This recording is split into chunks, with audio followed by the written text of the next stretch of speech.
आदाब, मैं मुमताज अलम रिजवी। आइए सबसे पहले अब तक की जो अहम खबरें हैं उसकी सुर्खियों पर डाल लेते हैं एक नजर।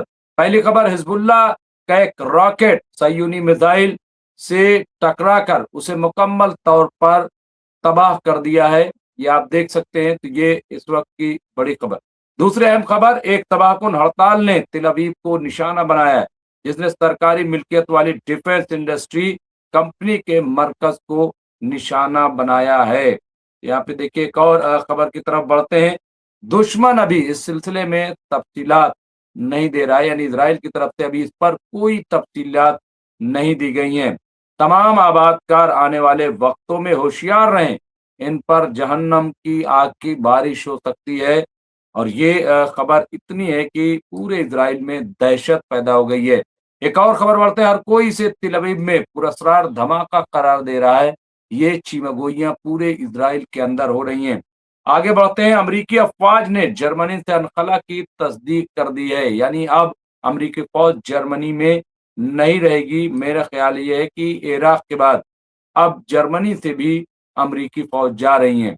पुतिन और मुत्तहदा अरब इमारात यानी यूएई के सदर की मुलाकात हुई है। मुलाकात में मिडिल ईस्ट के मसले को लेकर के तफसीली बातचीत की गई है। ये मुलाकात उस वक्त हो रही है कि जब पुतिन 19 और 20 मई को चीन के दौरे पर रहेंगे। उससे पहले ये मुलाकात बड़ी अहमियत की हामिल है।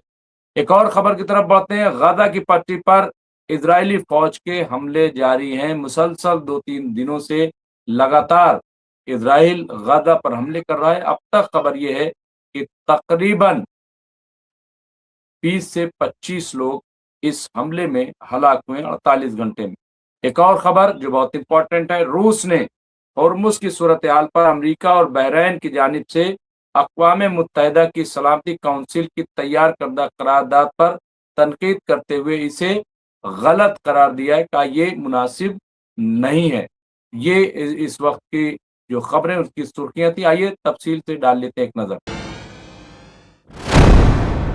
सबसे पहले बात करेंगे हिजबुल्लाह की, क्योंकि हिजबुल्लाह ने एक बड़ा हमला किया है। हिजबुल्लाह ने यह हमला जवाबी कार्रवाई के तौर पर किया है। हालांकि लेबनान में 45 दिनों की जंगबंदी में तौसीक कर दी गई है, उसको बढ़ा दिया गया है 45 दिन के लिए।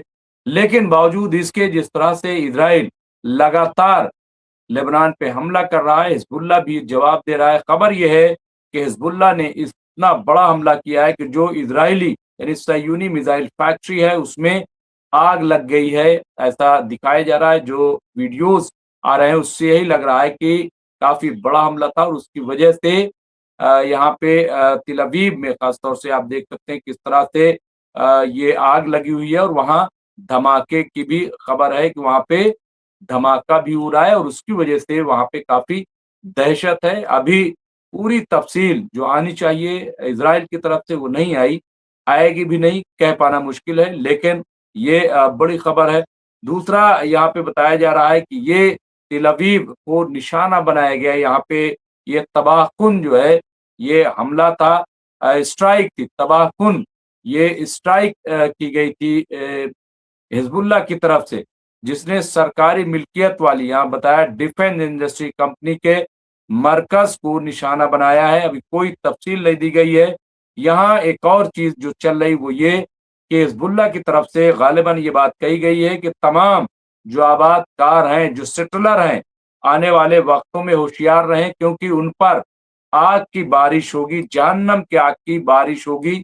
ये एक तरह से धमकी दी गई है। और आप देखिए कि जब पूरा इजराइल, पूरा खित्ता हालत जंग में है, इजराइल से बड़े पैमाने पे लोग अब इजराइल को छोड़कर जा रहे हैं। अब जब इतना बड़ा ये यहाँ पे बयान सामने आया है, तो ऐसे में इजराइल के अंदर भगदड़ का मचना तकरीबन तय माना जा रहा है। और ये हमला जो है अभी ये हिजबुल्लाह का हमला है, लेकिन खबर ये आ रही कि अंसारुल्लाह हौती भी अब हमले की तैयारी कर रहा है, क्योंकि गजा पे जिस तरह से हमले इजराइल की तरफ से किए जा रहे हैं, इस पर कम से कम अंसारुल्लाह हौती खामोश नहीं बैठेगा, ऐसी खबर आ रही है। एक और खबर यहाँ पे, हर कोई इसे तिल अवीव में पुरस्कार धमाका करार दे रहा है, लेकिन ये धमाका जो है बताया जा रहा है कि हिजबुल्लाह ही की तरफ से हुआ है। मौसूला इत्तलात के मुताबिक ये वो जगह है जहां इजराइल के जौहरी वॉरहेड मिसाइल मौजूद हैं। یہ اور امپورٹنٹ ہو جاتا ہے کہ جہاں پہ نیوکلیئر وہاں پہ پلانٹ ہے، وہاں پہ جو وار ہیڈ ہے وہ موجود ہے، وہاں پہ اگر یہ دھماکہ ہوتا ہے، یہ حملہ ہوتا ہے، تو میں سمجھتا ہوں کہ یہ اسرائیل کے لیے بھی ایک بڑی چیتاونی، بڑا انتباہ جو ہے اسے کہا جائے گا۔ اگرچہ یہ سچ ہے تو اسرائیل کے تمام جوہری وار ہیڈ میزائل پھٹ چکے ہیں۔ اب یہاں پہ یہ بھی بتایا جا رہا ہے کہ یہ اتنا بڑا دھماکہ ہے، اگر واقعی یہ سچ ہے تو پھر جو تجزیہ نگار ہیں وہ کہہ رہے ہیں کہ پھر یہ مان کے چلیے کہ اسرائیل کے تمام جوہری یعنی جو نیوکلیئر وار ہیڈ ہیں وہ پوری طرح سے پھٹ چکے ہیں۔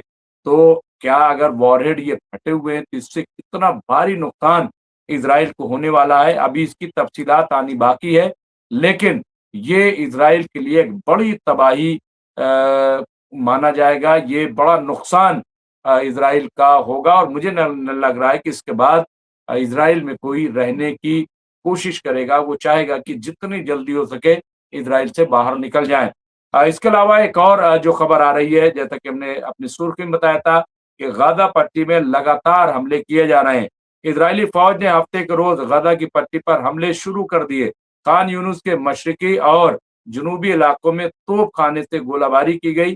یہ حملے شہر کے مشرق اور جنوب میں واقع فوجی گاڑیوں کی طرف سے شدید گولہ باری کی گئی ہے، اور 48 گھنٹے میں بتایا جا رہا ہے تقریباً 60 لوگ زخمی ہوئے ہیں، جبکہ 20 سے 25 لوگ اب تک اسرائیل کے حملے میں ہلاک ہوئے ہیں۔ یہ غزہ کی صورتحال ہے وہ بہت ہی افسوسناک ہے، لیکن اسرائیل کی بھی حالت اچھی نہیں ہے، جیسا کہ ہم نے دھماکے کے ذریعے سنا۔ خبر آ رہی ہے امریکی افواج نے جرمنی سے انخلا کی تصدیق کر دی ہے، یعنی آپ یہ دیکھیے کہ اب امریکی جو وہاں پہ فوجی اڈا ہے، جو وہاں فوجی تھے، وہ جرمن کو خالی کر رہے ہیں۔ اس کی تفصیل یہ ہے کہ 5000 امریکی فوجیوں کی پہلی کھیپ ہم نیٹو اتحاد کے خاتمے کا معاہدہ کر رہے ہیں، یہ اختتام کی شروعات ہے۔ یہ ناٹو جو ہے جس طرح سے بڑا کانفیڈنس تھا، ناٹو اور امریکہ کا بڑا ساتھ تھا، اب یہاں پہ کہا جا رہا ہے کہ یہ دراصل ناٹو کے خاتمے کی شروعات ہو گئی ہے۔ یہی نہیں، یہ خبر تو ہے ہی، لیکن اب یہ خبر بھی آ رہی کہ مڈل ایسٹ سے بھی جو امریکی اڈے ہیں وہ بھی اب دوبارہ شاید ہی وہاں پہ قائم ہو سکیں، کیونکہ 16 جو امریکی اڈے تھے انہیں ایران نے تباہ کر دیا ہے، اور ابھی تک ان کی مرمت نہیں ہو سکی۔ حالانکہ بیچ میں خبر یہ آئی تھی کہ امریکی صدر ڈونالڈ ٹرمپ نے کہا کہ جو بھی یہاں پہ نقصان ہوا ہے اس کا معاوضہ جو ہے وہ عربوں کو دینا ہوگا، لیکن بہرحال اب ابھی تک اس پہ کوئی فیصلہ نہیں ہوا کہ کیا ہوگا، جبکہ مڈل ایسٹ کا مزاج بدل رہا ہے۔ مڈل ایسٹ اب خود ہی چاہتا ہے کہ یہاں سے امریکی اڈے چلے جائیں، یہ اب مڈل ایسٹ کا مزاج بن گیا ہے، اور ایران نے بھی چونکہ دھمکی دی ہے کہ اگر امریکی اڈے رہیں گے تو یہ جو ممالک ہیں جہاں امریکی اڈے ہیں وہ اپنے آپ کو محفوظ نہ سمجھیں، اور یہ بھی نہ سمجھیں کہ انہیں کوئی سیکیورٹی اسرائیل یا امریکہ دے گی۔ یہ بہت امپورٹنٹ ہے، اور ناٹو میں اگر بکھراؤ ہے تو میں سمجھتا ہوں کہ یہ بھی جو نیو ورلڈ آرڈر ہے اس میں ایک بڑا بدلاؤ ثابت ہوگا۔ ایک اور بڑی خبر کی طرف بڑھتے ہیں۔ پوتین جو روس کے صدر ہیں اور یو اے کے صدر، ان کے درمیان ملاقات ہوئی ہے۔ ایسا کہا جا رہا ہے کہ یو اے کے صدر نے روس کا دورہ کیا ہے اور وہاں پوتین سے ملاقات کی ہے، اور مشرق وسطی یعنی مڈل ایسٹ کے جو حالات ہیں ان پر تبادلہ خیال کیا گیا، کیونکہ کوئی نہیں چاہتا کہ کسی طرح کی جنگ ہو، کسی طرح کا معاملہ بڑھے، سب امن چاہتے ہیں، سب سکون چاہتے ہیں۔ تو اس لیے، اور یہ اس وقت ہے کہ جب پوتین جو ہے 19-20 دو روزہ دورے پر چین جا رہے ہیں۔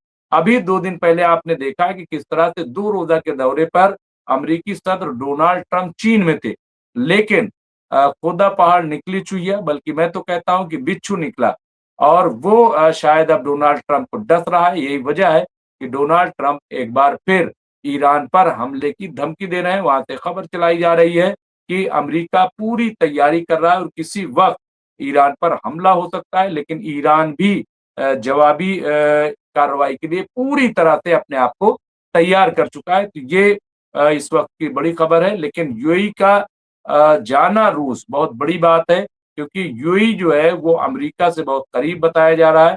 یو اے جو ہے وہ जो अपना जेस्चर दिखाता है उसमें ये कि इज़राइल से बहुत करीब है और ईरान का बहुत सख्त दुश्मन बताया जा रहा है। लेकिन रूस जाना, चीन जाना, चीन से बात करना, इससे पहले आपको याद होगा यूएई के जो वज़ीर ख़ारिजा है वो चीन का दौरा करने गए थे। हालाँकि उन्होंने ईरान के ताल्लुक से जो डिमांड की थी, जो माँग की थी, उसे ईरान ने पूरी तरह से मुस्तरद कर दिया था, ख़ारिज कर दिया था। लेकिन अब ये फिर शुरुआत की गई है और वो शुरुआत रूस के सदर से मुलाकात के ज़रिए हो रही है। एक और ख़बर की तरफ बढ़ रहे हैं। यहाँ पे गजा की पट्टी पर इजरायली फौज के हमले मुसलसल जारी है, जैसा कि हमने बताया। तो ये आप देखिए लगातार हमले हो रहे हैं, लेकिन वहाँ हमास जो है अभी 2 दिन पहले जो हमास की एक विंग है अल कसाम ब्रिगेड, उसके चीफ जो है ऐसा कहा जा रहा है सरबराह, उनको मारा गया, उनकी अहलिया और उनकी बेटी को भी मार दिया गया है।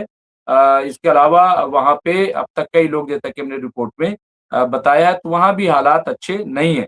एक और खबर की तरफ बढ़ रहे हैं, वो है कि रूस ने आबनाए हुर्मुज़ की सूरत-ए-हाल पर अमेरिका और बहरीन के जानिब से जो यूएनओ में एक करारदाद पेश की गई है, उसे रूस ने खारिज कर दिया, ये कहते हुए ये मुनासिब नहीं है।